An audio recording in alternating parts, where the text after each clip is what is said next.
The wheel of seasons turns, my feet still winding down this ever-going road. Whispers on the wind of gods long forgotten, guiding my path.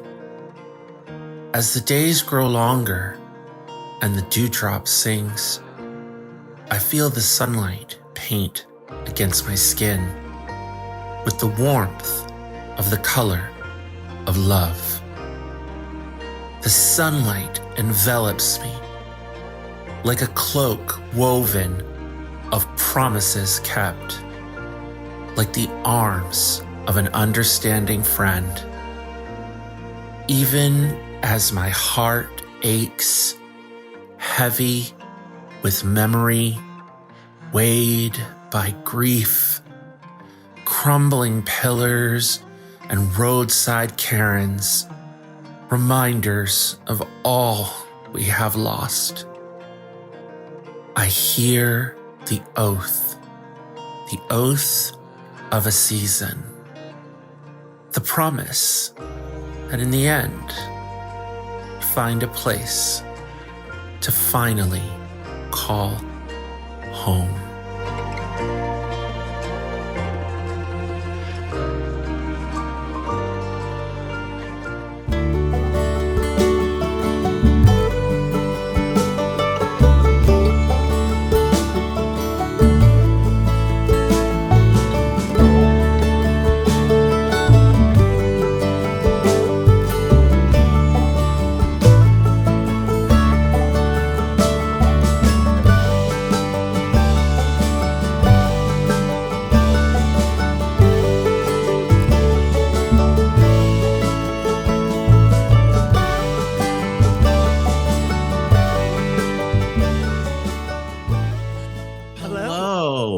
And welcome to the House of Dreams, a place of fantastical worlds, mythic beasts, and wondrous tales. We are a TTRPG actual play creative collective led by queer, BIPOC, and marginalized folks. I am Okami, and I will be your guide. Today, we return after a 2-week hiatus to A Season's Oath, a Wanderhome actual play series of hope, exploration, and deep magic. A West Marches, hexcrawl, and OSR-inspired folkloric journey featuring a rotating cast of travelers who weave in and out of the saga. All of them are seeking to understand the magic bestowed upon them by the venerable and forgotten gods of flame, form, dark, and wind. A road that will take them to many forgotten and sacred places all over Haeth. The series showcases the full rules of Wanderhome by Possum Creek Games, including seasons, holidays, guest playbooks and natures, seasonal phenomenon, and Jade Dragon's Patreon homebrew magic rules. We're currently raising funds for Rainbow Railroad. And you can donate via the Tiltify link in the chat, or you can use the QR code in the overlay. Please donate if you can. It is such an important cause as we are going into Pride Month. Rainbow Railroad helps LGBTQ refugees living in countries where their identities have been criminalized and helps get them to safer places throughout the globe. We have several donation incentives that will allow you, the audience, to add more color, magic, and wonder to our journey. For $5 of every $5 donation, the travelers gain a token any may use or save. For $15, we can introduce a new kith. A kith that is named yet not met by the travelers on their current journey will be introduced into the scene, such as from the backstory of one of the travelers or from the current place they're exploring. If all named kith have been met, then the group will look at the common animal folk of the place they're visiting and create a new kith to meet and interact with.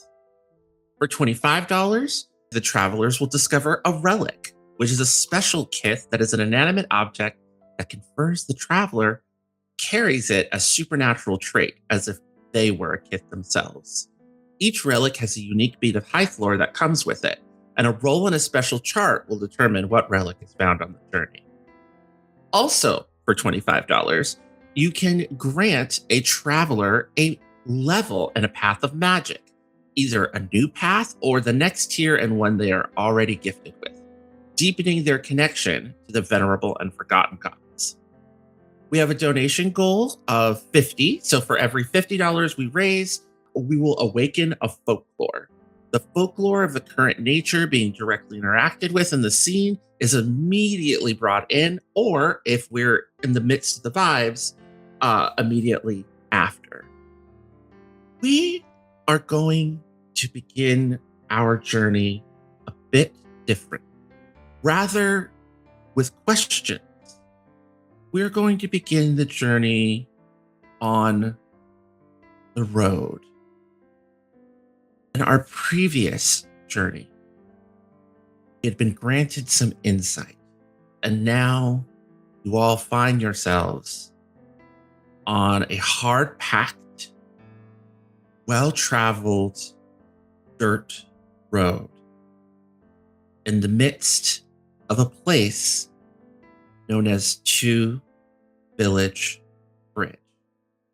Two sister villages, once locked in a bloody feud between families and ownership of the Two Village Bridge, which was a strategic supply line during the war that battles were fought over control of, as it was the only bridge for miles that allowed one to cross the Great Haeth River.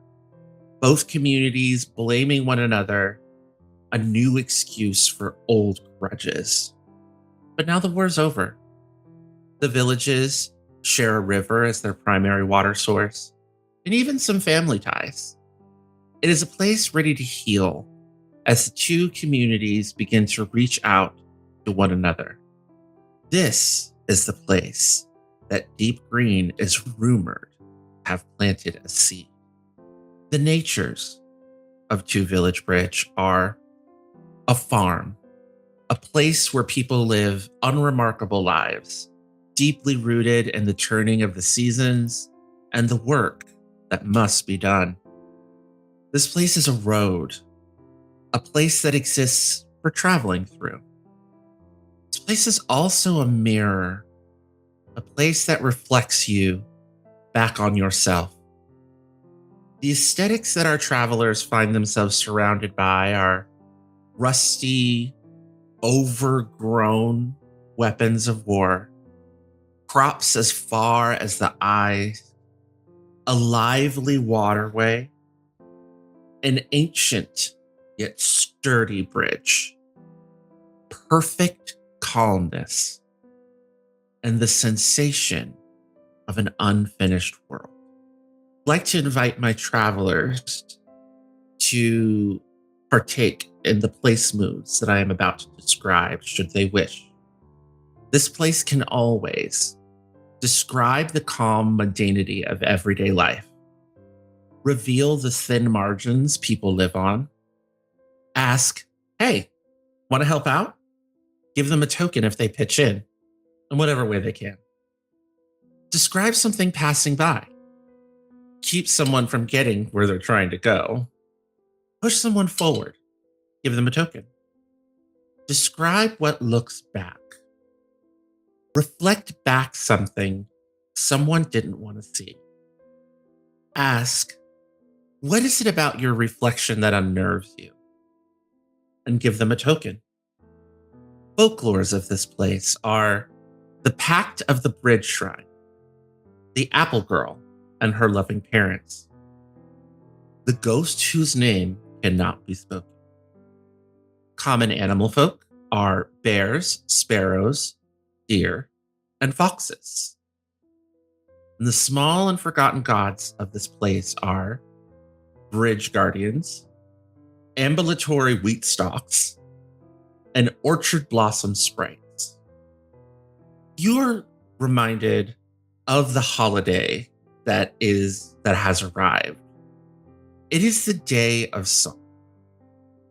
The Day of Song ushers away bright, welcomes in breathe, and is remembered by endless music in the air.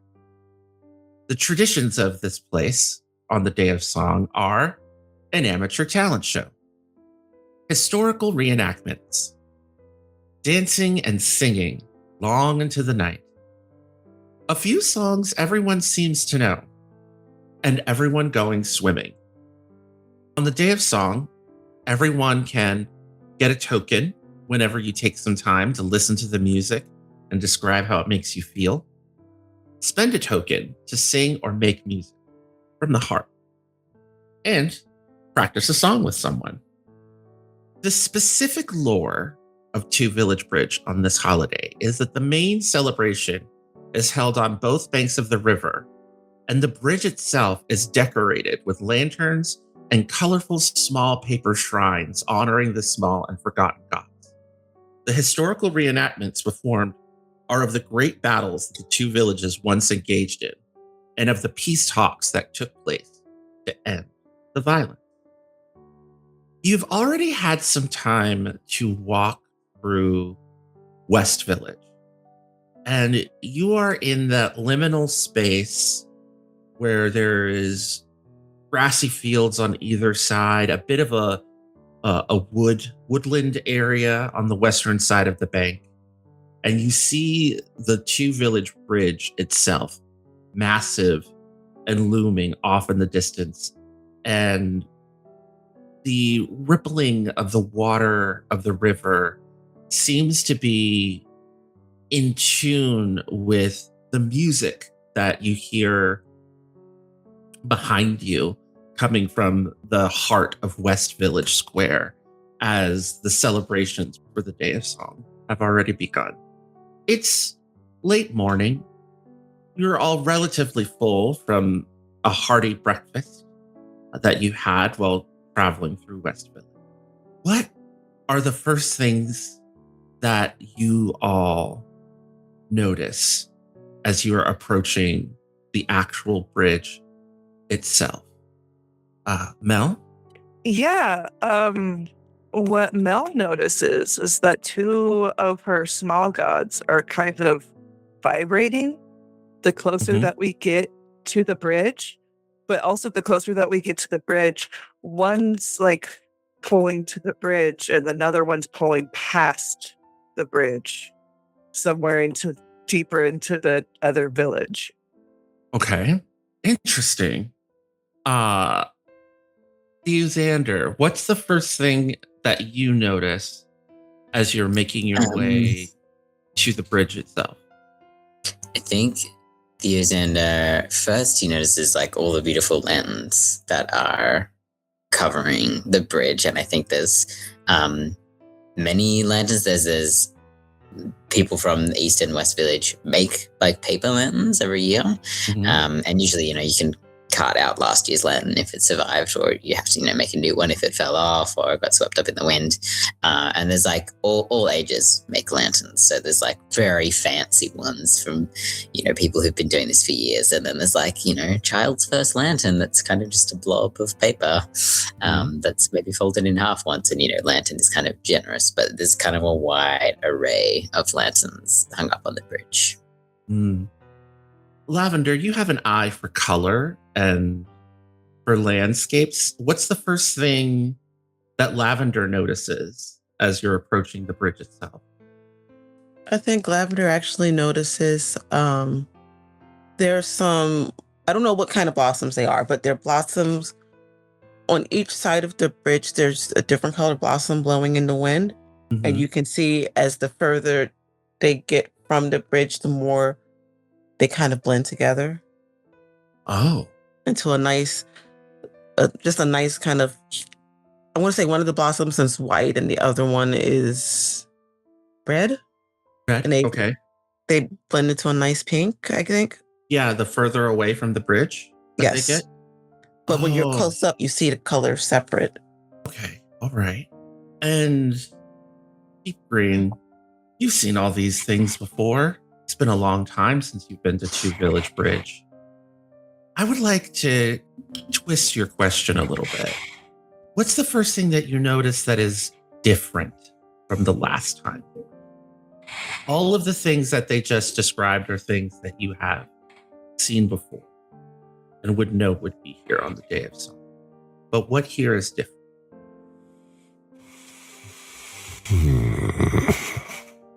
The first thing that I noticed that is different from before, then the lanterns have always been there, they glowed. It's, to me, what's different is Mel's two gods, their reactions. That piques my curiosity. Right. Okay. About what's like drawing them. Yeah. Okay. You all are kind of continuing to head forward. What would you all like to do? Do you want to cross the bridge? Do you want to set up a picnic on the bank? You can already see some people bringing their instruments from either side of the village, getting ready to gather on the riverbanks. You see some splashing as some people have started swimming in some of the little inlets on either side of the river. Well, I know Mel wants to follow Cal and intro and see like what has them going. And I also we all know that we're here for some mysterious, like it's a big mystery why Deep Green is so like this is the place. So there's also that like percolating in the back of Mel's mind because it's like, oh yeah, this is beautiful. I understand why Green is this. Is it just because this is a really lovely place? Like what exactly? But there's also stuff to explore. Yeah, I will say this. You notice that as your small gods are kind of pulling towards the bridge, Bomb is missing. To village bridge, more like stealing all my gods. Okay. Yeah. Everyone, my bumblebee is missing, and I don't know when. Has anybody seen my bee? Excuse me. You see this young black bear? She's got a shepherd's crook. Is wearing a really kind of airy, comfortable, like a linen shift. And she has a really comfortable, like laced up over bodice that is the vibrant blue of the sky, and a few matching overskirts. She's barefoot, got a crown of like a freshly hand-woven flower crown in her hair, made up of the pink blossoms that was described earlier by Lavender. And she's got Bonbon like next to her. Excuse me, do any of you know who this bumble belongs to? They were over with my herd over there, and she points to a bunch of bumbles that are kind of splashing in the water and drinking and feeding on the nectar of the blossoms on the riverbank. I am so sorry if he was got in trouble or like stole any nectar from your bumbles. I'm so sorry. This is Bomb. Yeah, he's my friend. Bomb. How lovely. What a lovely name.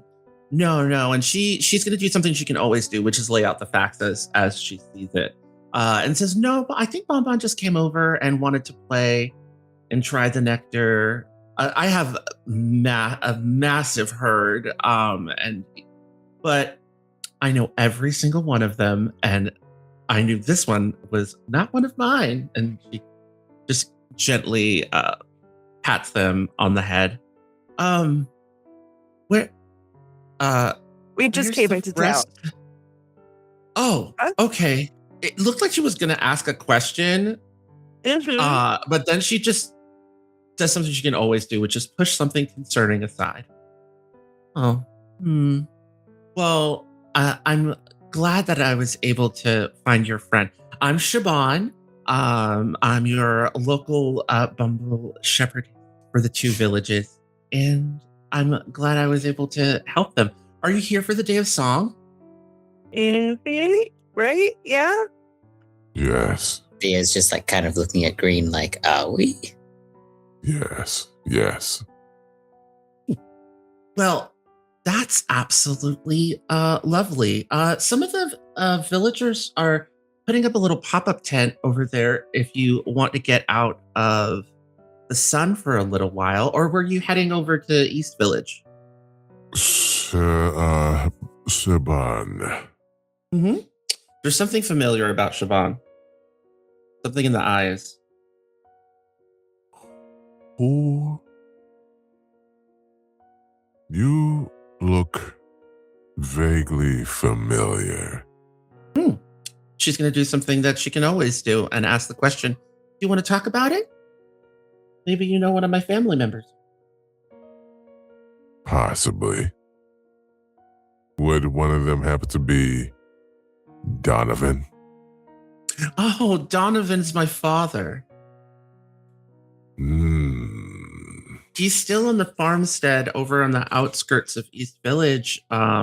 He will be here soon for the celebration, but if you, I'd be happy to show you where our farmstead is if you'd like to speak with him. I would be happy to do that.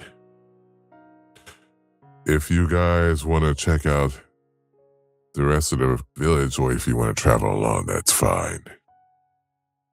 Yeah, Lavender, what do you want? Where? Lavender? Yeah, Lavender's not there. I'm sorry. You missed it when you were talking. When she took a swan dive right into the water. In the background. Yes, while you all were doing conversation. So Yeah. Oh, Okay, so that's what Lavender's doing. All right. No waves.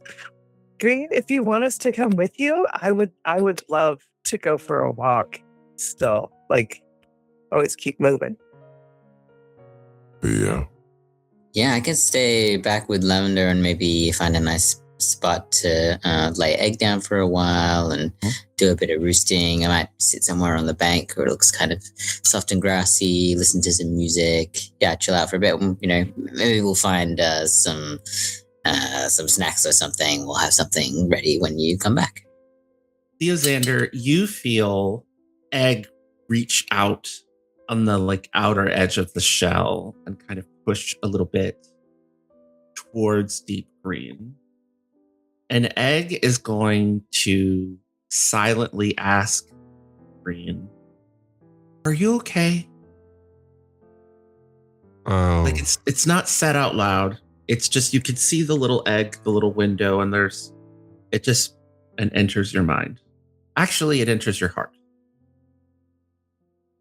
I'll be okay. This is something I need to see someone about. And then Theozander, you could just feel egg settle calmly against your chest. Yeah, and I'll sort of start, wave and start walking down to where I saw the giant swan-shaped splash happen, and find a spot and have a picnic rug set up for when Lavender emerges. This is going to be a little bit of a pointed question, but is Theozander leaving Deep Greene hanging like that? Does he let Deep Greene know that egg is calm? I don't know. I feel like he doesn't necessarily know how much egg is interacting with everybody else. Right. Gotcha. And maybe isn't always sensing that connection. And so, yeah, maybe doesn't understand the context, the importance of relaying that information. All good. Mel, Deep Greene, Luther is going to turn to Deep Greene and say, "Are you all right with me coming along?" You're more than welcome to, as always. All right. I sat down a little bit too much while we were having breakfast, and what was it called again? West Village. Shaban says, West Village. So, y'all sure do keep it easy to remember around here. Must be getting old. Come on, old man. sit down or come up or stop complaining. What? Stop complaining. You would never. The only time I'd ever stop complaining is if I was dead. Okay, you can keep complaining. So the three of you head off with Shaban. Shaban puts two fingers in her mouth and like does one of those like really loud whistles. And it's like a mini parade as you're making your way like over to the bridge, to cross the bridge, as all these bumbles just sort of like follow along in this massive herd. And Bon Bon is elated. The small gods that were wanting to go towards the East Village are, vibrating with happiness.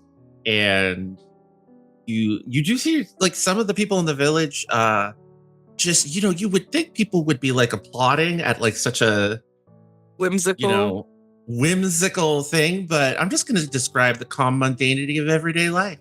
Everyone's just really enjoying a day of swimming. Like, people are starting to pull out flutes, and it seems like, oh, this is an everyday occurrence with Shaban, obviously. I will say, as you're all kind of heading across the bridge, I'm going to push you all forward, give you a token as you're making your way across the bridge. Our camera turns over to Lavender in this moment. The water is so nice.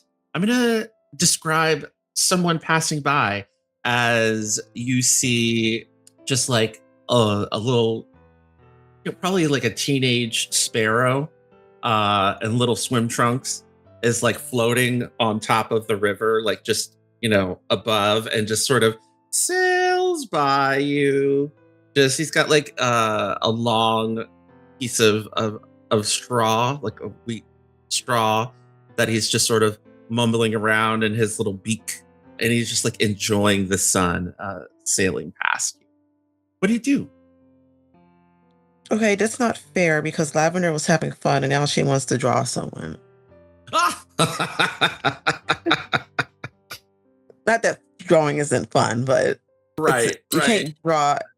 Well, it's kind of hard to draw while swimming. Yes, it is. But she is going to try. Because she has to catch up to the sparrow that's floating. So she's trying to. It's not. I don't think it's going to be successful at all. Right. But she's still going to try. I love this. Can I spend a token to provide a solution for an aspect of a material or immediate problem? And I could see, maybe Theo's known Lavender long enough to notice when like she gets that look in her eye of like has to stop and start drawing immediately. And I think I've taken egg out of the sling with the plastic screen, and I think maybe the screen is like removable so it can be like washed now and then. Right. So I'm going to take out the plastic screen and like kind of toss it to Lavender as like something to rest some of her papers on top of the water. Yeah, as a way to try and help you swim and paint and try and make this happen. So that's spending a token to toss you the plastic that the clangite that Mel made for the sling. Oh, this is great. Yes. If that's the case, then Lavender is going to like do her best to just draw this sparrow teenager just floating on the river. You're doing the sketch, you're getting it all in, you're having to do like really simple because you didn't want to bring all your bag of paints into the water, and you managed to do this really cool like watercolor flash, that you're so skilled, you're able to like capture the dripping and the splashing and the mist from the water and like make it coherent with like that special magic that you have. It was as if like the klingite it's just exactly what you needed to be able to create this drawing. So let's tell us about this drawing, Lavender. I'm just going to go through. You bring out the simple internal beauty of this teenager who is just enjoying the final days of Bright. What is the frightening reality that you realize in yourself when you paint this young man? That Lavender realizes in herself. Mm-hmm. The frightening reality is that she sees that maybe this part of her journey is going to change. Like the seasons have changed. She feels like maybe there's not a lot of time left with this particular group because of, the seasons have just changed. There's this kind of floating down the river and she willingly jumped in. And Right. she's just realized like, oh, wait, this is probably symbolizing that I'm moving, moving forward. And I kind of jumped into this, even though I'm really happy with these people I'm with, I might not travel with them for too much longer. Yeah. It's kind of a kind of sad because she really does adore everybody. Yeah. When Theozander or any of your companions finally lay eyes upon this picture, we know now that, you're being born never to be lost, been protected and sheltered mostly until this moment. How does the story you didn't mean to tell manifest? I think the petals I talked about earlier, they're in the painting and they're kind of leading a path. That's I want to say it's a nice, like she's painted the village in the distance and it just looks really friendly and nice, but it's leading like away. The sparrow was going away from where Lavender last saw everybody together. The path is leading away, but it's leading to somewhere nice. I want to offer, feel free to yay or nay this, Janie, but I'd like to push someone forward and give them a token. I'd like this sort of current to happen, maybe some large animal, like a large bear sort of dive bombs into the river at one point, creating this huge wave and pushes Lavender forward to crash into the sparrow, just after you finish the beat. I love that. Crash into it. Oh, are you okay? Are you all right? And what is that? And I imagine you have one wing holding up the paper to keep it, on damp. I was oh, that looks great. Is that me? I think Lavender's kind of sputtering a little bit because I think she just was able to save the painting. She's like, yeah, this is, yes, this is you. I had to paint you. Oh gosh, let's get it out of the water so that it doesn't get completely undone. And then he does this and where he kind of pushes himself up out of the water and flaps his wings and then catches it in his beak. And you hear, let it go. As he's hovering above you. Do you let it go? Once I know that it's going to stay safe and dry, yeah. And then he just sort of flies over to the eastern bank and gently lays it on the grass. And use your imagination, people. Yes, he has hands. Yes, he has wings. It's fine. It's life. It's Wanderhome. Have a little imagination. Well, I mean, a swan just painted a picture in a river, so right with a flat magical floating plastic crystal easel. I think Lavender's going to scoop that up as she flies as well. Scoop up the easel or the paints or whatever that somehow worked in the water. somehow magic. Yeah, Lavender's a magical painter. Come on, give her some credit. Yeah. So we're gonna name him Daniel. Daniel the Sparrow. So Daniel the Sparrow is like looking at this and he's like, wow, I look so relaxed. Oh, the riverbed blossoms. That's so cool. Well, I mean, you were relaxed until I am sorry about bumping into you.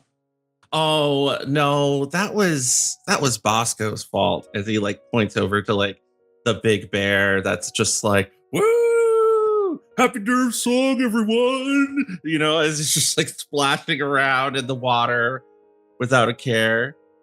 And you know, and you can hear some like percussive instruments and some wind instruments as like a group of people like further up the riverbank are now settling under this, you know, 4-poster like tent overhang that Shaban had kind of pointed you all out to before. And they've got like a nice rug underneath and they're starting to play a little bit of music. He's like, oh, wow. Are you coming into town for the day of song, huh? Yeah, I think so. Yeah. Also, my friend was here. I saw the river and I just had to jump in. Of course, it's the day of song. Everybody swims in the day of song, like, and it's the Great Haeth River. I mean, this is more of a tributary of the Great Haeth River, if I'm being really honest. But like, you know, still part of it. Yeah, it was just telling me to jump in and swim, and I had to. You know, when the small gods like ask you for a request, you gotta like fulfill them. Yeah, but I don't see where. Does Lavender see where everyone went? You see what looks like the end, like of a parade of bumbles, like on the other side of the bridge, heading towards the West Village, or they're on the road that leads to the west. And I don't see that I left Theo on the riverbank. You do see Theo though. Okay. Theo is relaxed. You know, there's like I imagine Theo has a little blanket like kind of laid out on the ground with the group picnic basket, you know, food basket set aside with some things kind of laid out. And they're just like 10 feet away. Like, so Lavender's gonna grab Daniel's hand if she's allowed to, and go towards Theo. Hello. Oh, hi. This is so neat. I've never met a fellow bird folk that looks like you before. Oh, yeah. Yeah, we're more like kind of southerly dwelling, typically. So cool. You're not, He looks like a little perplexed. He looks like he's having that moment where the whole like the Haeth equivalent of like, what's your ethnicity? Like, you know, like, but he like doesn't know how to like ask because he's awkward and a teenager. And Lavender's also shoving food at him. He's like, oh, cool. I love this. This is like my favorite. I'm gonna reveal the thin margins people live on. So you've been traveling to a couple of places for quite some time. And in your journeys, you have picked up all kinds of pies and cakes and dried meats and snacks and things. It's just what you do, you know? And he is gobsmacked at the various cheeses and breads and dried fruits and fresh fruits and nuts and things like seed cakes and cakes and things that Theozander has. This is your standard spread, but it feels like to him this is like fancy. You know, it's kind of like when it's almost like the modern day equivalent of you show up to a D&D game or a board game night and everyone's just used to like Family Dollar chips and, you know, in a metal pot cheese dip, and you show up with like a charcuterie board is kind of sort of what's going on here. It's not that what you're doing is wealthy. It's just that you're so well traveled, and there's so much blessings and magic in your journey that you're just like, oh, we're just collecting these things. And he's just like a farm boy. So he's like, oh my God, this cheese is incredible. Oh, is that blue wing beetle paste? Wait, you can't. That stuff is. Oh yeah, it goes good with the cheese. Yeah. Oh, if you put it on a cracker, layer it. Yes. Yeah. Oh, this is so great. I think Lavender keeps handing him stuff that gets mentioned, and it's probably too much for him to eat at once. Yeah. It's like overflowing. He's just like, where's this? And like he starts having like some ice apple slices that you have because, on the in between your stops, because of your magic, I imagine, you've gone back to get some of the ice apples, just a little foreshadowing to future events for Lavender.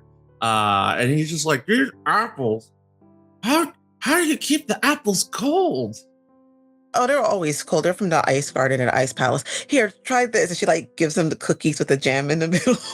Oh, wait, how is the jam not sliding off? Oh, and it's sort of like Lavender's pretty sure that maybe she's been doing a bit too much, but it's like Daniel the Sparrow is like rising to the challenge, right? As most teenage boys do. They're just like, even though he's just like, he's got a bottomless pit somewhere in his stomach. Bottomless pit somewhere in the stomach. He's doing great. As that's happening, and you're enjoying this like really cute moment, eating snacks on the riverbank, our camera is going to pan over to Mel, Luther, and Greene as they're following Shaban on the main road. And we kind of go back a little bit in time to where you're on this bridge, and this bridge is massive, right? There's like the sides of it's stone and wood and mortar and reinforced. There's like a when you like first get on the bridge, there's appears to be like a watch, not cage, but like a guard post. Like a guard post, yeah. Like it's like a little square room with a place where you can sit, but also there's like a ladder that goes up to where you can like a Star Watch, where you could sit up front, like on top, and get like a higher view. And it's super solid roof, so it's like a guardhouse essentially. There's no one there right now. It's empty. It is also, decorated. It's got lovely lanterns, decorated off at the top of the roof, and there's some paper shrines as well. That's another thing that you notice when you get closer as you're like crossing the bridge, is that there are some lanterns that are paper, but like there's some glass lanterns, there's some brass lanterns, there's like lanterns of all kinds. And in fact, you can hear Luther being like, oh, that's one of ours. Oh, that's another one of ours. Nope. That's from Drosslight. Like almost like he's like, oh, that's a good one, actually. I was just like, oh, I worked on that one, and he's just very, but all of the shrines are all made of paper. Like, what we, they're all like paper, simple, right? There's some little, what look to be like the highest, most ornate, like maybe reinforced with like wooden dowels. Some of the little paper shrines are, and then there you have some that are just literally a building. It's one sheet of paper that's cut into the size of a building, with like a string hanging off of it. That you can tell was probably done by like a small child. And you have kind of scrawled on it all kinds of simple prayers and praises to the various gods of the fields and the sprites of the orchards and the spirits of the river. Now that you're a bit up close, something to, let Theozander know about when you get back, now that you're kind of up in more detail. And I would Definitely. also, yeah, and I also like as you're making it to the other side of the river following Shaban, I want to ask Greene and Mel a question, a place move. When you're glancing at the water, you can see a reflection of yourself. I'm going to start with Mel. What is it about your reflection that unnerves you? I think Mel looking in the water for a second, she thinks it's just a trick of the light, but she has a couple of silver hairs growing in on her face, and it's like one of those like, huh, I'm a little bit young for that. Is it the stress of the road? Is it like because like all of these things I've experienced? Is this magic? Like, but it's very like I shouldn't be starting to have gray hair yet. My mother had gray hair. Like that type of moment. Go ahead, take a token.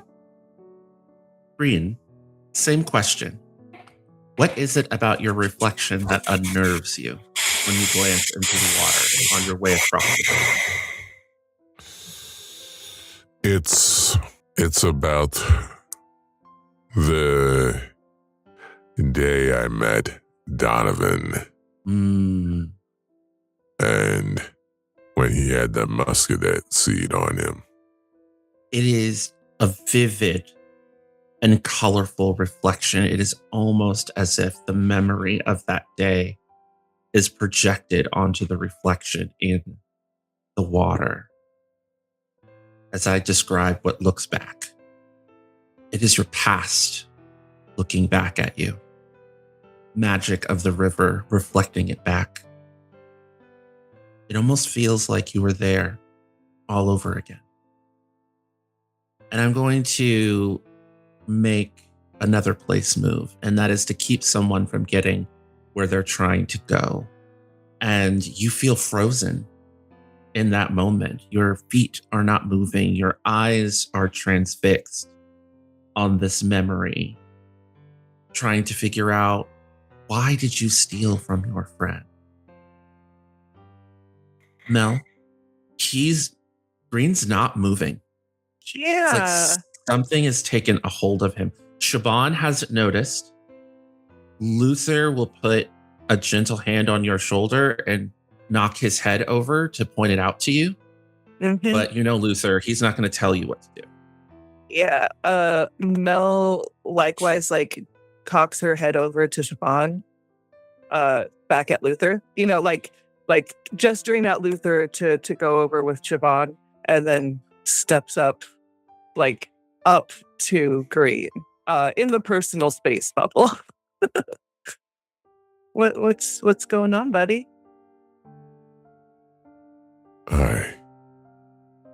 This memory.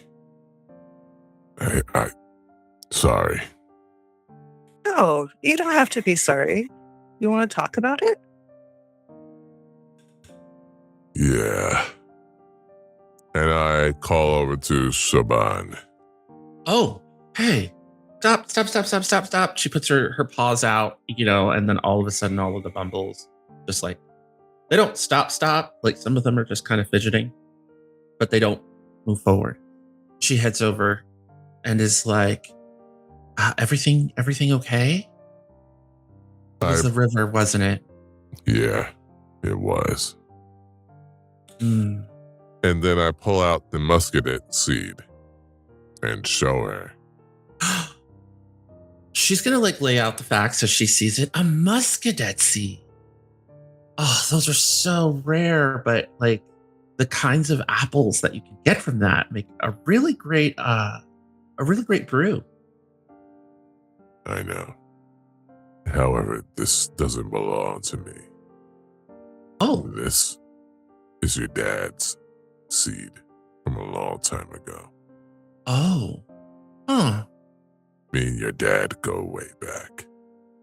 And it's been a while since we've seen each other. Well, and she's going to support something in danger of collapse. She goes over and she puts her paw on your arm, says, "My dad is the pillar of this community, and he's one of the most honest, relaxed people that I know. And you picked a holiday to come back and see him. And I'm assuming maybe give it back, maybe even plant it." To give it back to him. "Well, if he gets grumpy with you, I'll support you. I wasn't around for whatever happened between the two of you, but Two Village Bridge, we're working really hard for it to be a place of forgiveness. I know. These bumbles are from both sides. Did you know that?" I had a feeling. And I have a feeling Mel's gods probably have a deep connection to this village. Something I noticed. Well, I have a deep connection to you, Greene. And if there's anything that I can do, including if I have to, no offense, Siobhan, but if your dad gets feisty, then he's going to have to step up to me first.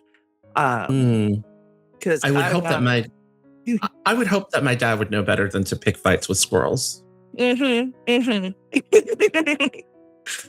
But no, I think you need to move forward, Greene, in more than one way.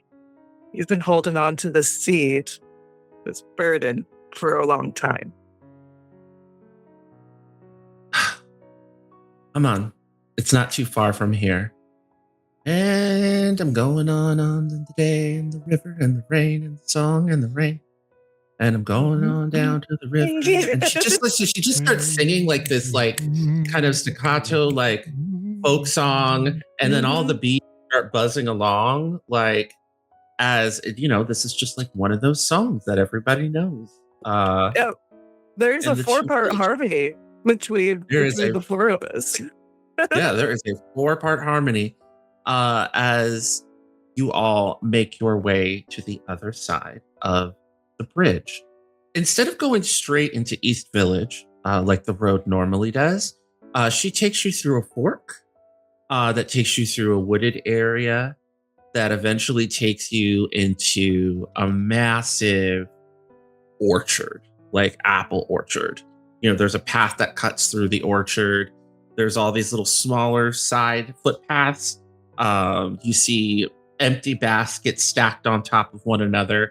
It seems as if, you know, all the orchard workers are taking the day off, which is unfortunate. It means a few apples are going to probably fall to the ground and start rotting. But at the very least, those can be used, you know, for fertilizer. And you end up getting to the heart of the orchard. And in the heart of the orchard which is near the riverbank, like another part of the riverbank away from the bridge. But there's like a dock, a big, like almost like Alpine style cabin, like a big, huge 2-story cabin with a massive porch. And on a rocking chair on the porch next to the door, you see an older black bear in his, you know, early to mid 40s, about the same age as Deep Greene. He's got a whittling knife out, and he's got a cylindrical piece of wood, and he's appearing to be whittling a flute as he's on the rocking chair. He's got like a basket of apples near him, and one of the apples is like half eaten on like a barrel that he's using as a side table next to him.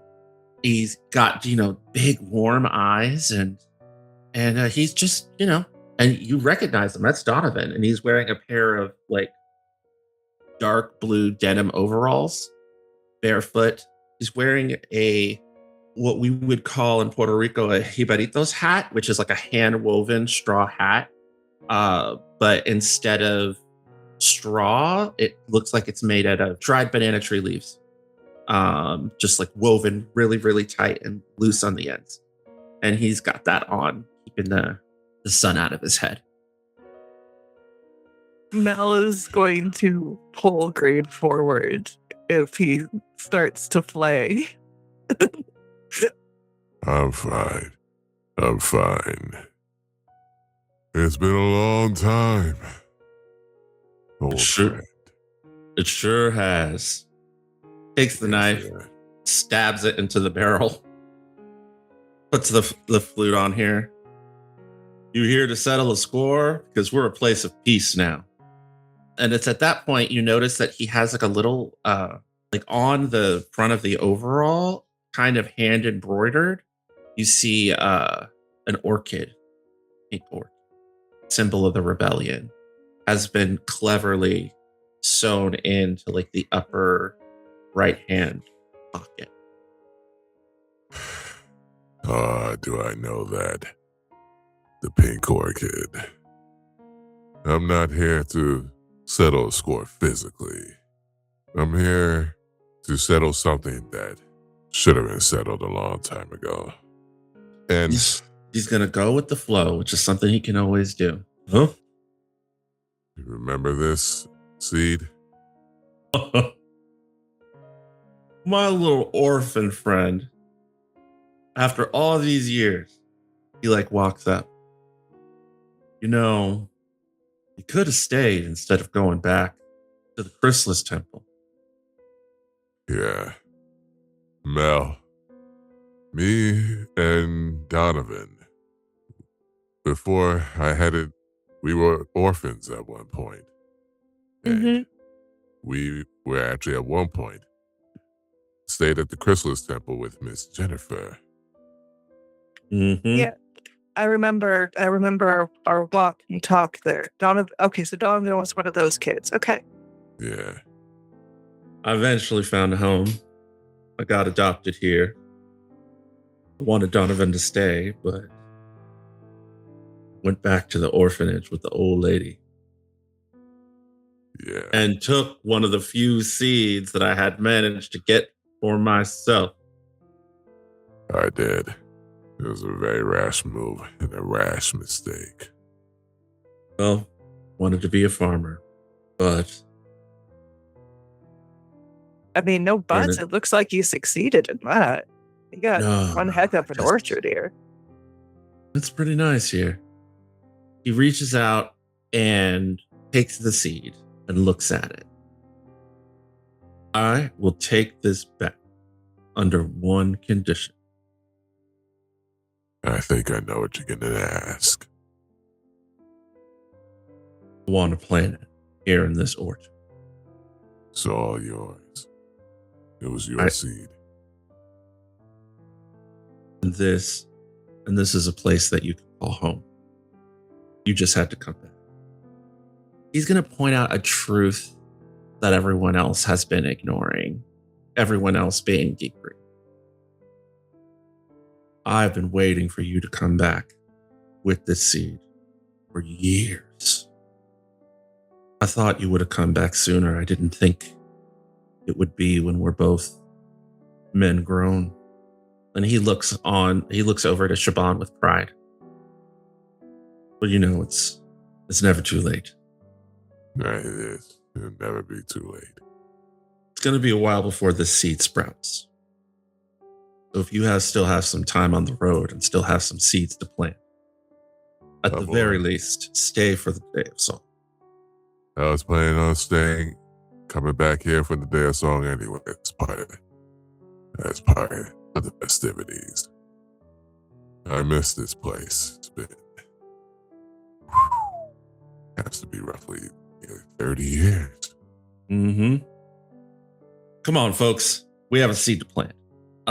And he takes you over like through the orchard to a clearing area where you can see that there's a bunch of like tree sprouts that are growing, that the orchard's kind of expanding. And he finds like an empty lot and goes into the pocket of his overalls and he pulls out garden shovel and then like one of those like little rakes to loosen the soil up.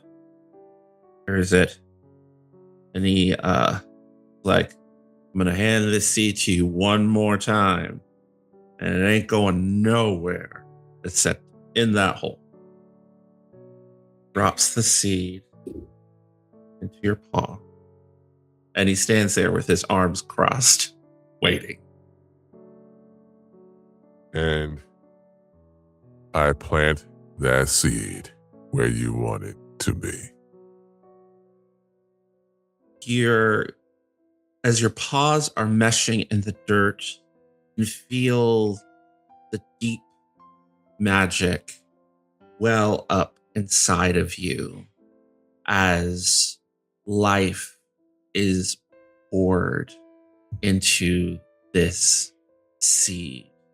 And in a matter of moments, a sprout comes up from the ground, grows a few inches, and then waits. And you can all hear every single tree in the orchard sing all at once. A song so ancient that it dates back to the birth of Haeth itself. I thought this song was a myth. I've heard tales of this song. Donovan, do you remember the tales of this song? I do. And we would always hear it from travelers like you. Yeah.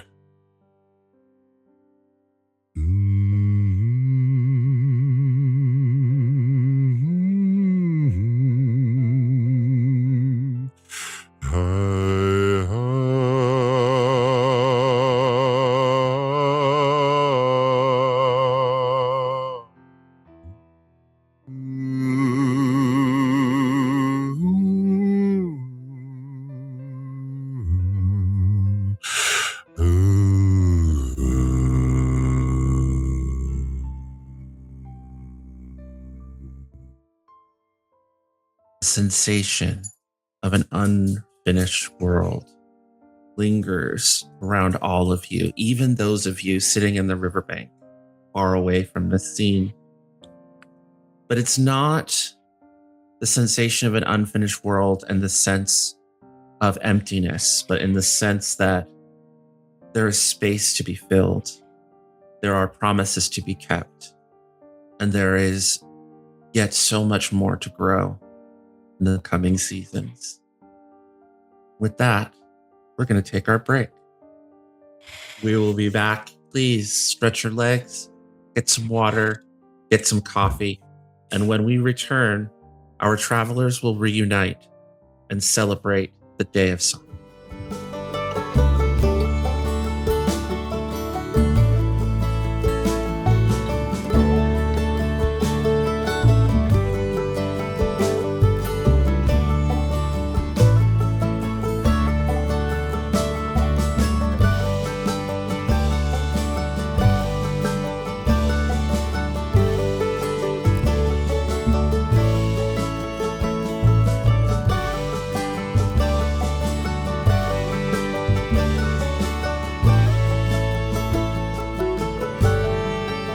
Hello, we are back. So we got a $50 donation, ladies and gentlemen. We are now halfway to our fundraising goal, and we are also going to be awakening a folklore, which I think is one of the best ways for us to be going into the second half of our journey. Now, interestingly enough, usually the way this works is that whichever nature was being directly interacted with is the folklore that we are dealing with. But so let's see here. What do you think we were directly dealing with, folks? The farm nature, would you say? Or the road nature? I think maybe the farm nature. Yeah, it feels like the farm to me. Yeah, I think it was the farm nature. And it is at that point, I want to start with Lavender and Theozander. And there is a moment where the music suddenly starts revving up. And even in back in Donovan's orchard, it's so loud, you can hear it as well as a massive parade from East Village of people show up. And it's not that everyone is a musician, but it's that everyone in the community is playing an instrument, from a hand drum to maracas to coffee tins with a comb. There's all of these beautiful, simple, makeshift community instruments, flutes, ocarinas, just from like all of the various different cultures and communities all over Haeth have been brought here.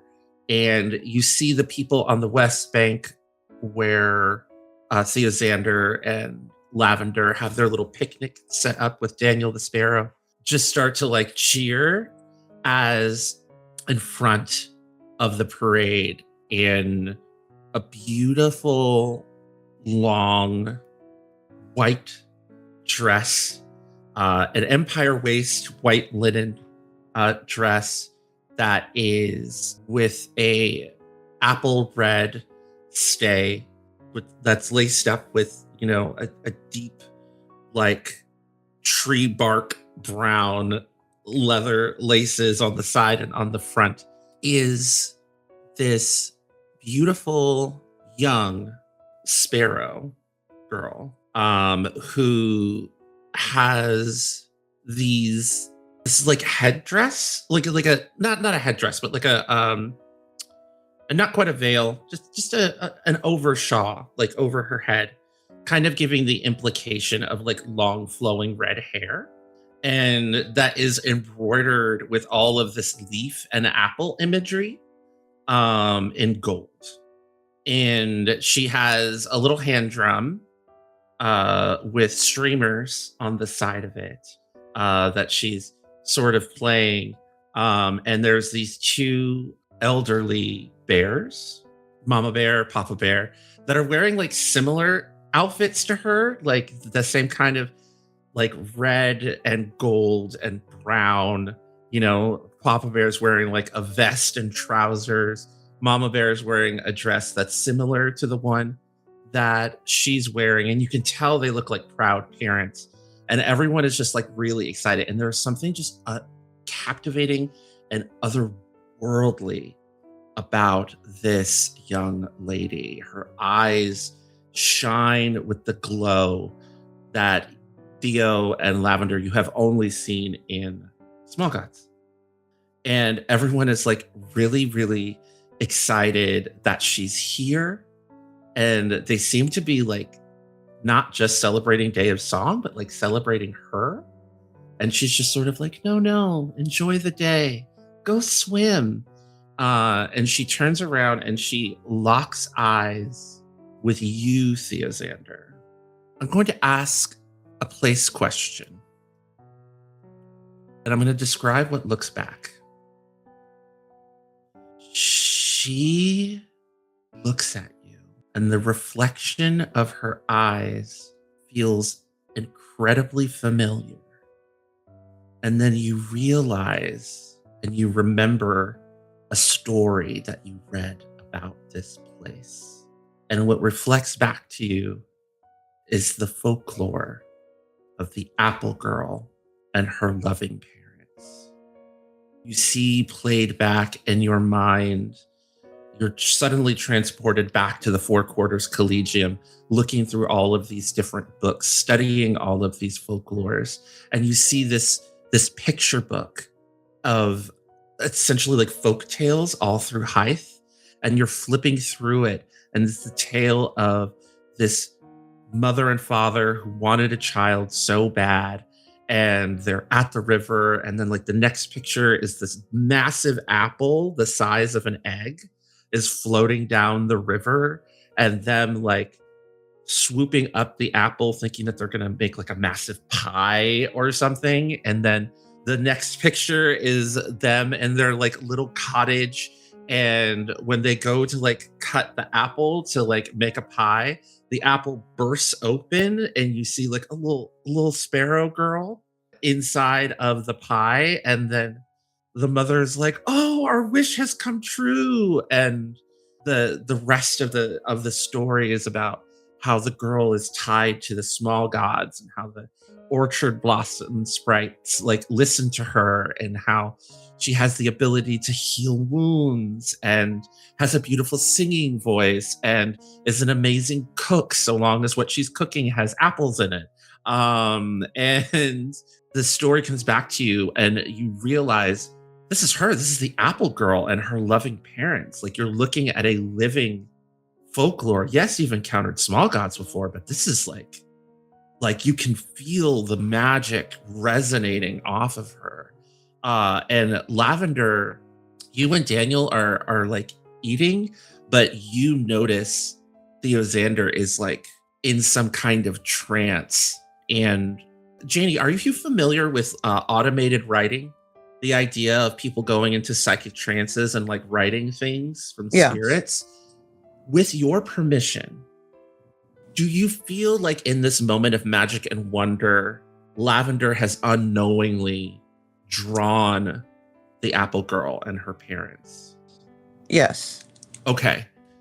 You snap to and you realize you look down at what was like a blank sketch, like a blank sheet of paper that you were maybe going to sketch the musicians, or maybe you were going to sketch the river, maybe you were going to sketch Theozander. Lavender, you're always on the verge of drawing something, but you draw like your own style of the visions that Theozander just had going through his head. How do the two of you react to being in the presence of this divine entity? I think for Theo, he's like kind of in that trance and quite captivated to see like a story come to life in a lot of ways. And I think he's like gathered up, egg and, had them in the sling by this point. And I think it's like kind of just gravitated towards the apple girl.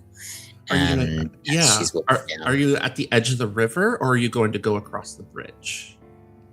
So is she traveling east to west? She came from the east village, yeah. Right, so she's heading like towards us over the bridge. Is that right?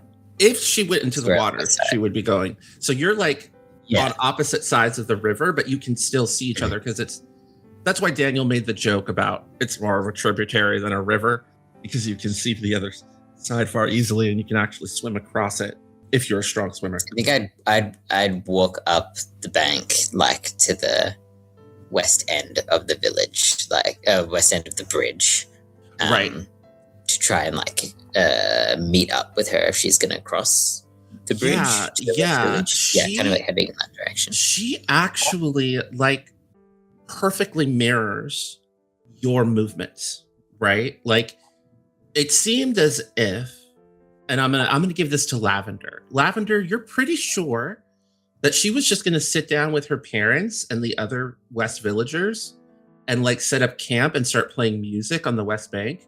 She doesn't do that. You see her, like as soon as Theozander gets up and turns, she turns as well, as if they were on opposite sides of a mirror. And you could see the two of them walking towards one another on the other side of the bridge, almost like a synchronized moment. There isn't a step that Theozander takes that she doesn't take. And you could see this like from the outside. Okay. So since there was supposed to be music, I'm going to use my new thing. I chose a new medium to share my art. Mm-hmm. And I think that with the way Lavender could paint a scene, she sort of does that with music.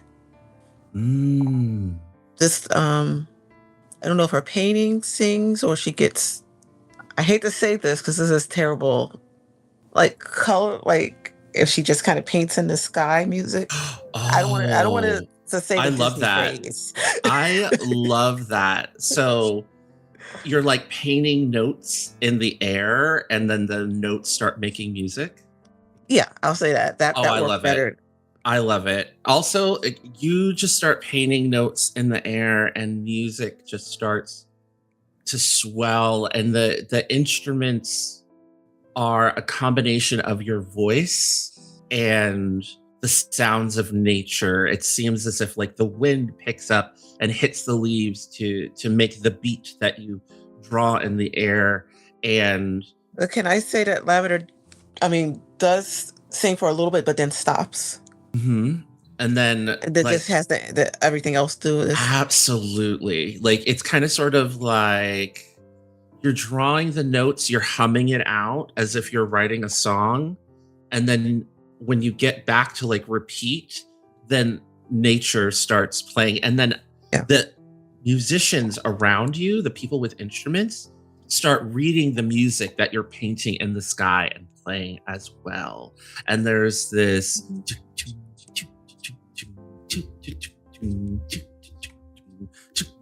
like music that's playing as Theozander and the Apple Girl meet in the center of the bridge. And I think there's like Theozander still has like the visions of the picture book that he read all those years ago, kind of going through his mind. And The music reflecting goes on- to that too. Yeah, these. Mm-hmm.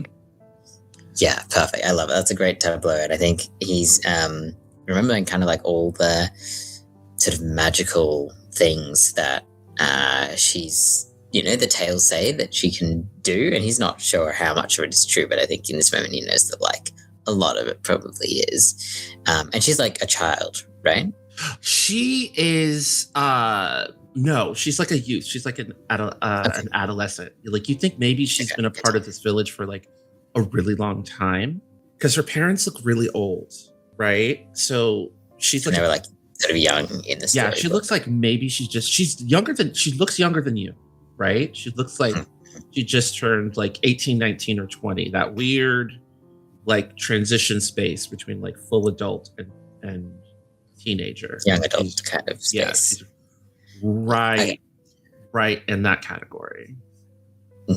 Cool. So, I think Theozander's like remembering it's like kind of all flashing behind his eyes as the music is happening from Lavender. And I think one of the things that Theozander can always do is ask, "Can you show me?" And so I think they meet in the middle of the bridge, and he doesn't really know exactly what he's asking, but he wonders if there's something that the Apple Girl has that she wants to show him. So he asks, "Can you show me?" I can. And she reaches out and takes your hands and look in the river. You look in the river. She reveals to you the full truth of her story. We're going to pause there. We're going to go back to the orchard. And you just hear, Donovan, when you hear the more ground, like the note, the music you just experienced was very like all encompassing. It was very like of the world beyond and the world within. And then when you hear like the drumming of the Apple Girl raid, Donovan goes, "Oh shoot, we missed Fiona's procession. Come with me." And he very quickly like grabs a side bag that's filled with like instruments, fresh apples, like picnic stuff, essentially, and leads you all in a shortcut through the orchard to the bank of the river that allows you to like go up the bank towards the bridge, like in like half the time. Real quick, Yes, I want to do two little things. absolutely. What would you like to do? First, as we're moving away, Mel's like gathering all of her gods around, it's like gathering chickens. And Cal, the small god of potential, Mhm. is staying behind by that new little sapling that's growing and kind of just rolling around in a circle and doesn't come undecking. It's just like, huh. And Mel has a quiet, like little moment, just nods, and then scampers to her, to Greene and Donovan. And then the other thing that I wanted to do is take a moment to watch a tiny moment of beauty and describe it to the table. What do they see? They see deep green breathing and like the load and the burden lightening. It's still there because grief and guilt, and those are heavy things that take a while to unpack. But there is a lightness to Greene and growth. We'll just say that there's growth in Greene as he's walking with Donovan. That's beautiful. I love that. Take a token. You're making your way up the riverbank. You're hearing this music, and because Donovan shows you all a shortcut, you all arrive right at the moment.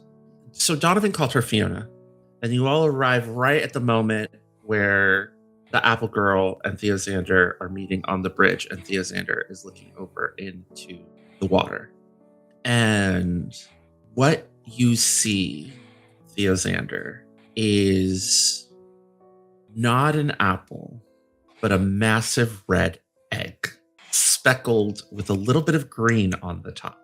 And the egg gets taken in by this couple that are looking in bewilderment. And they take it home and they care for it. And then eventually, very quickly, the egg hatches. And there's a little sparrow girl that's in it. And they take her and they give her a home. And she very quickly starts showing that she can dance and sing with the orchard sprites. She is a wonderful cook with all things, not just apples, but is particularly talented with apples. She can whisper to the apple trees and make them fully ripen, even in the coldest season of chill. And is that this is her home. And it's at that moment that you realize that she is like egg.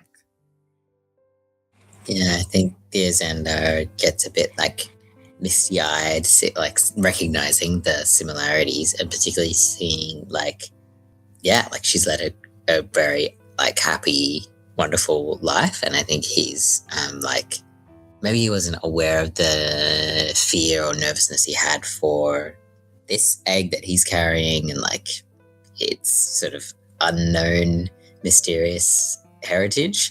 But seeing that Fiona's been able to have, a pretty wonderful life, he like kind of lets go a bit of that anxiety. And I think like, you see a couple of teardrops like drop into the river and like ripple out the image that he's seeing there. My name is Fiona.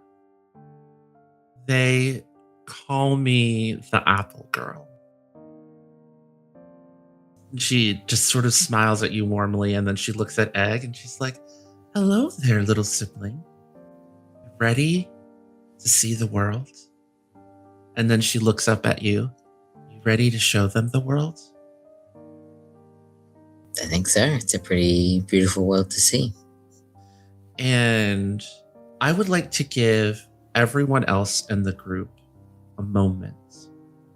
Mel, Greene, Lavender, is there anything that you would like to do as you see Theozander and Fiona having this moment on the bridge? I'm going to let them have their moment. Okay. Greene? Likewise. All right. Mel? Oh yeah, Mel's already crying and doesn't know why. But there's just something about this. It's just like, yes, this is my best friend, and something beautiful is happening to him, and I get to see it. She puts her hands on the egg and she says, "Welcome." And you hear crack, crack, crack, crack. And then in the warmth of the little Bjorn, the egg just breaks and opens, and emerges is the floofy, beaked, wide-eyed face of a tawny frogmouth chick. So cute. I think Yeah, I think Theozander's overjoyed and immediately sort of starts like, doing the grooming, like getting the little bits of like the egg shell that are stuck in the hair out of the hair, and letting, egg do the rest of the shell so that their wings grow nice and strong. But yeah, kind of like, and they're just kind of right there, right in it. Upright and out and like spread, and it shake the shell off, and then all of the shell just starts to kind of shimmer and turn into light, and then turn into like little globules of light that just sort of raise up into the sky until there's none of the shell left.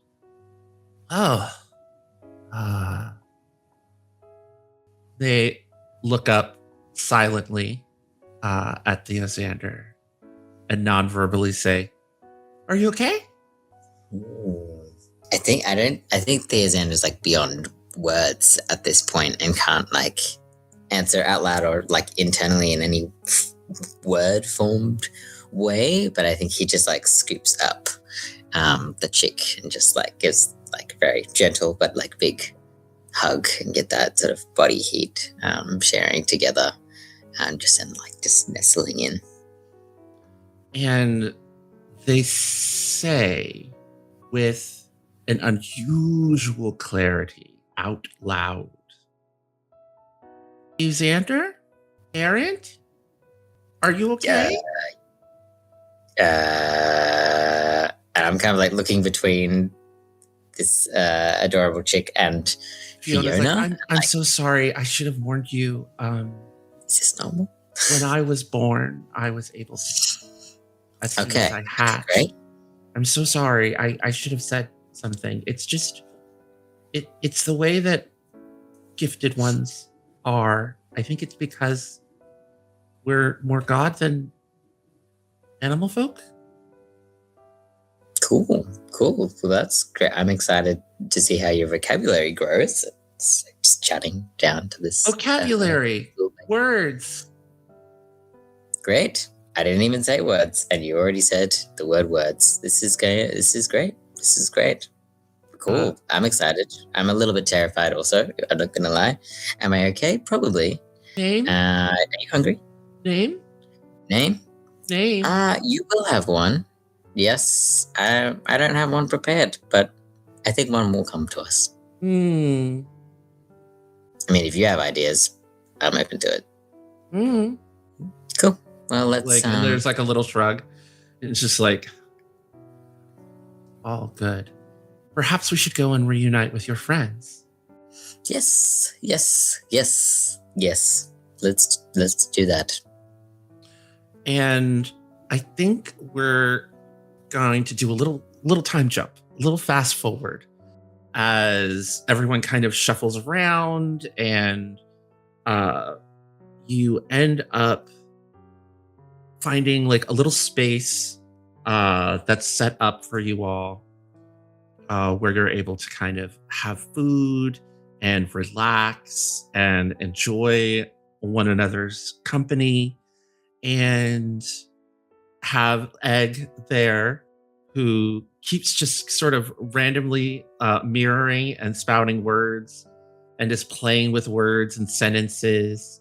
Egg points at Lavender's drawings and talks about how great they are. Daniel is in awe of Fiona.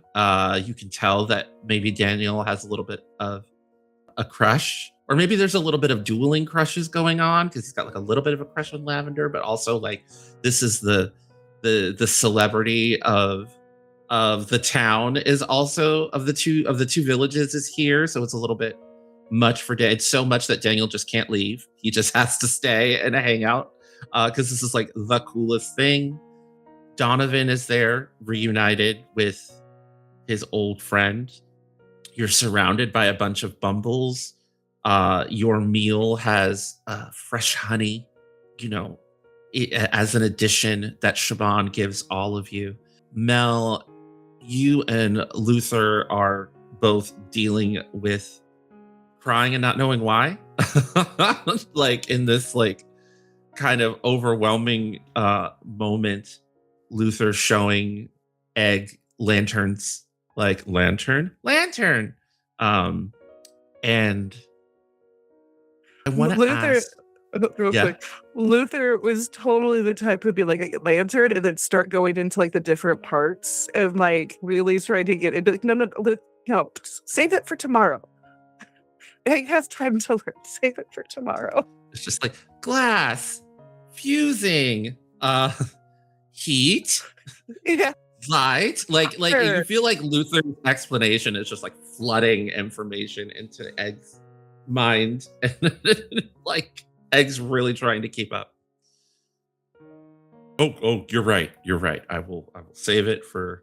I don't know. My grandmother always told me that you should talk to children like they're people, and they'll pick up what they pick up when they pick it up. But you have a point, Mel. This is the first day. I'm just not used to talking on the first day.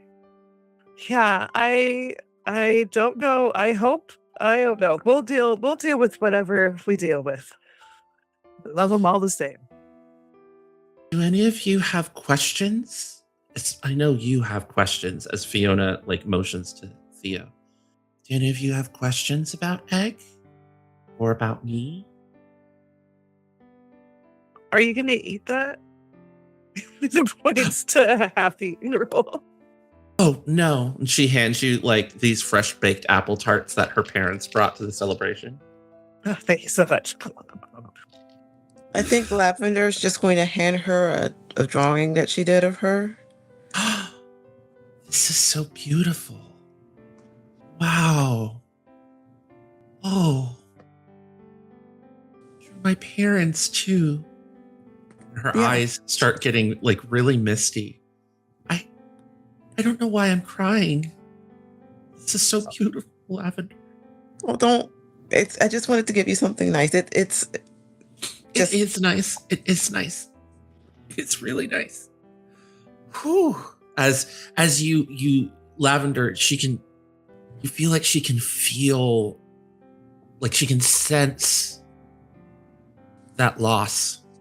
You know, she just like, it's like she doesn't know, but she knows, you know, like on an emotional level. She's just like, I'm so glad that you all came to Village Bridge. We've been all working really hard to, myself and Shaban and Daniel, and Daniel like blushes a little bit, to try and bring peace. You know, usually it's strange because like I was adopted, so the enmity that existed here, if I can be so blunt, it doesn't really mean anything to me. I don't have a history with all of that. And Shaban like nods in agreement, and so does Daniel, as you realize that you're all sharing space with the next generation. You're all sharing space with the young people that were raised, you know, post-war, post-grudges. You three people see the community as one community and not two. I want to ask in this moment, as the celebration goes on into the night, almost all night to sunrise the next day, what is something each one of you wants to do before bedding down for the night? Lavender's going she wants to make some art. Mhm. She's going to, I want to try to describe it. It's probably a large painting. It's like she started on this beautiful night sky with the sky palace in the distance, and then she started on drawing the festival. She started drawing a branch of the apple tree with an apple on it, but none of it is finished. But the picture comes together in such a way that it looks intentional. Oh, like you're trying to capture the feeling of an unfinished world, like this place embodies. Yeah, and not unfinished, unfinished ideas, unfinished world. I love that. That is wonderful. Deep Greene, what would you like to do before bedding down for the night during this all afternoon and all evening celebration of the day it's on. Probably after you still talk to Donovan to catch up from many years lost. Mm-hmm. Absolutely. I think in that moment, Donovan says, I know that the road is still going to call to you. I also know in my heart you'll be back. Oh, yeah. I want to give you something. And he reaches into the front pocket of his overalls and he pulls out another seed. And he hands it to you. And it is Anatovika, bracing, tart, and ancient. All right.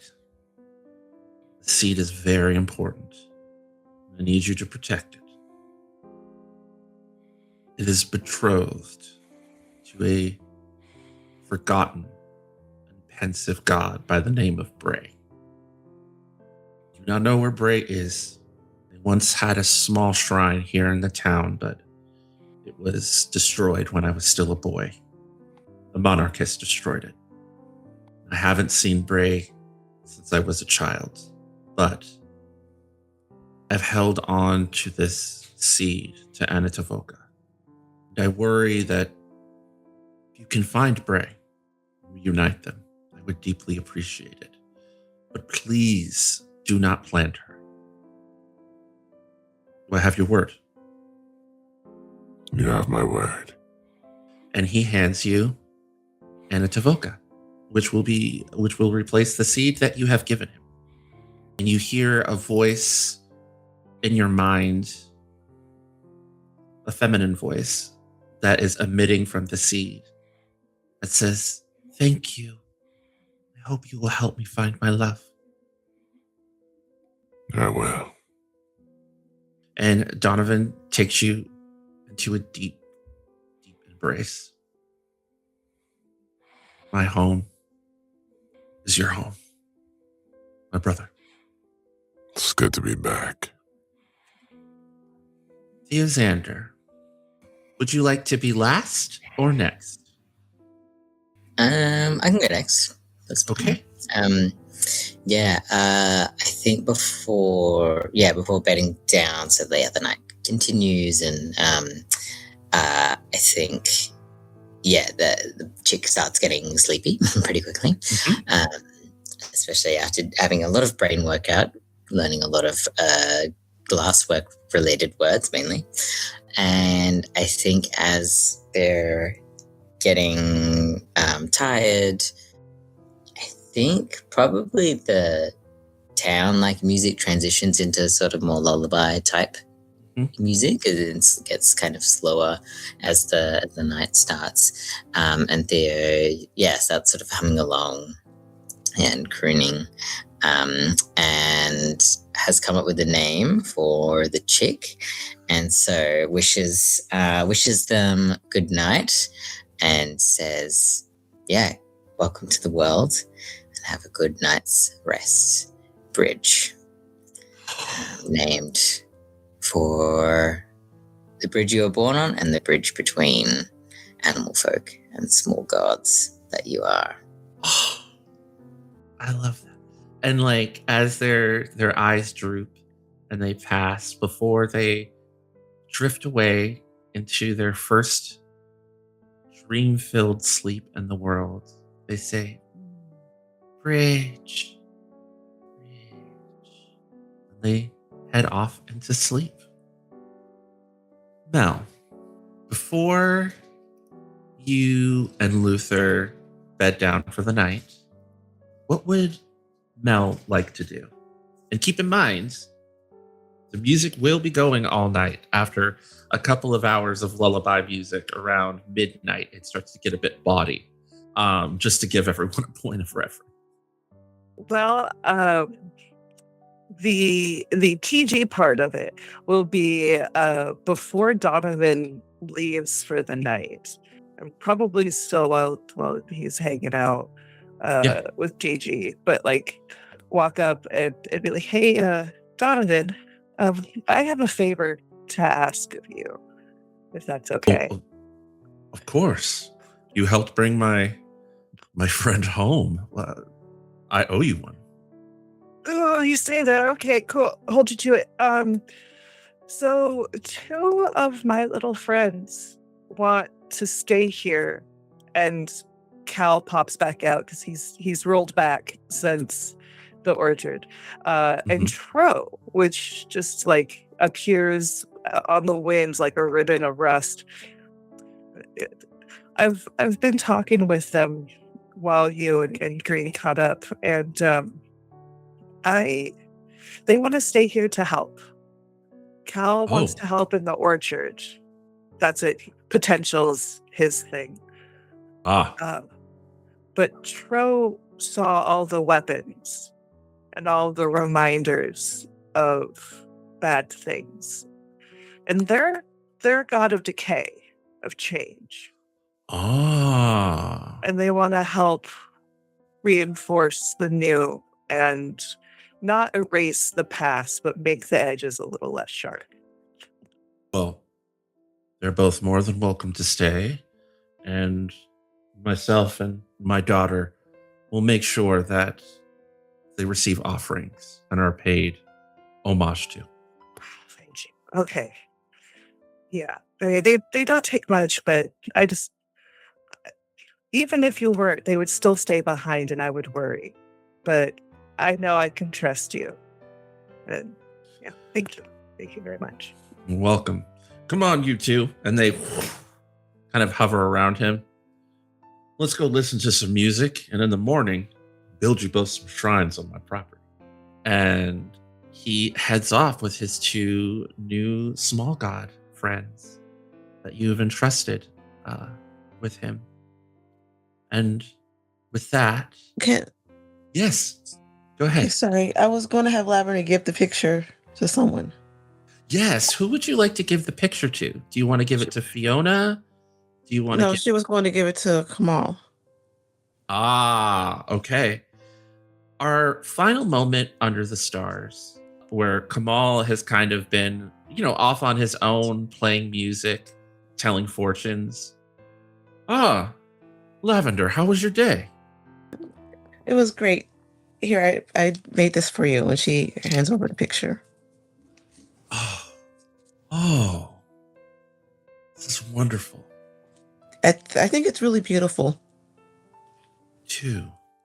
And I know it's not finished, but sometimes things aren't going to end or not end the way you think they will. And it's okay. It's still really nice. And I want you to know I'm not really upset with you anymore. It's okay how things are.